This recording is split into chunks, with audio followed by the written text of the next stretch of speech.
Donc je vais sauvegarder le document. Et pour être certain de ne pas perdre cette version 3 que je suis en train d'enregistrer,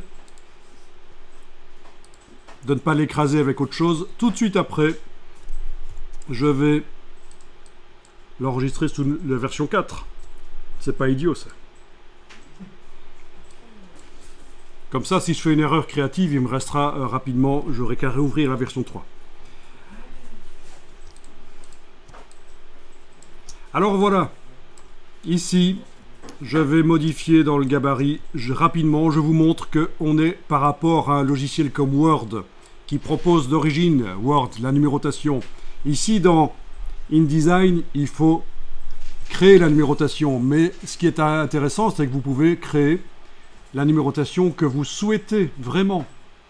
C'est-à-dire que on va pouvoir faire par exemple ceci. Ne le faites pas, regardez. Et après vous testerez. Je sélectionne par exemple ceci. Je vais enlever la couleur de fond. Au niveau du style, tant que j'y suis, je vais redéfinir le style. Comme ça, sur la partie droite, la couleur est enlevée aussi. Je vais verrouiller l'objet temporairement. Objet verrouillé, ça revient au même que d'aller dans la palette des calques. Calque, on a dit idiot. Calque. D'aller verrouiller le bloc qui est activé. Voilà. Au passage, vos blocs de texte de numérotation ne seront visibles dans la palette des calques que lorsque vous vous trouverez sur les pages du gabarit. Quand vous serez sur les pages de documents, elles ne seront pas visibles, parce qu'elles sont dans le gabarit. Et alors, ce que je vais faire ici, c'est juste vous montrer qu'on peut faire des choses très graphiques. Par exemple, avec la plume, je vais cliquer, clic, clic, clic, clic. Voilà. Avec la flèche blanche, je vais les bouger les points, et je suis en train de faire un triangle qui va être en fond derrière la numérotation, tout simplement. Voilà. Ok. Alors, triangle auquel je vais donner une des couleurs. Bah, ça aurait pu être la jaune ou la grise, peu importe. Ok. Alors, où est-ce qu'il est? Eh ben, il a été créé en dernier lieu, donc il est tout au-dessus. On va le placer sous les blocs de texte du gabarit. Voilà. Et donc, je me retrouve dans le document.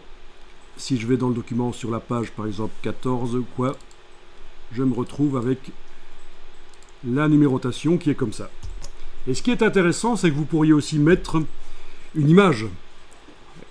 Ça peut être intéressant pour certains sujets. Vous pouvez aller chercher une image qui est entourée de transparence, un sujet, ou même pas, peut-être une image rectangulaire, ou un sujet entouré de transparence, travaillé dans Photoshop, ça peut venir en fond comme ça. Ça peut être sympa pour certains sujets, notamment pour des publications pour les enfants, ça peut être sympa. Voilà. Alors, ici, pour que ça aille aussi sur le numéro de la page de droite, je vais être obligé de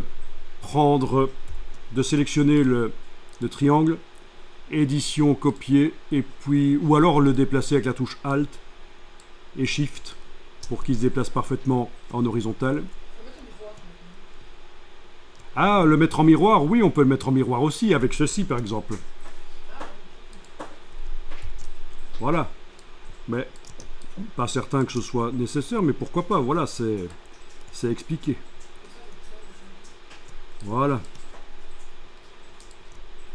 Ça fait fort années 80, c'est les triangles comme ça, colorés, c'est le style années 80. Quand vous choisissez de faire quelque chose, sachez que ça a toujours des connotations, des références. Voilà, et donc on a ça. Pourquoi pas?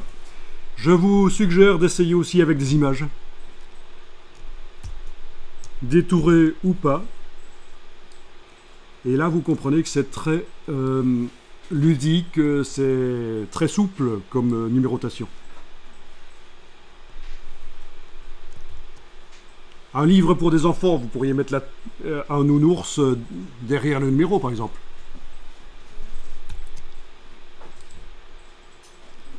Je vais enregistrer le document.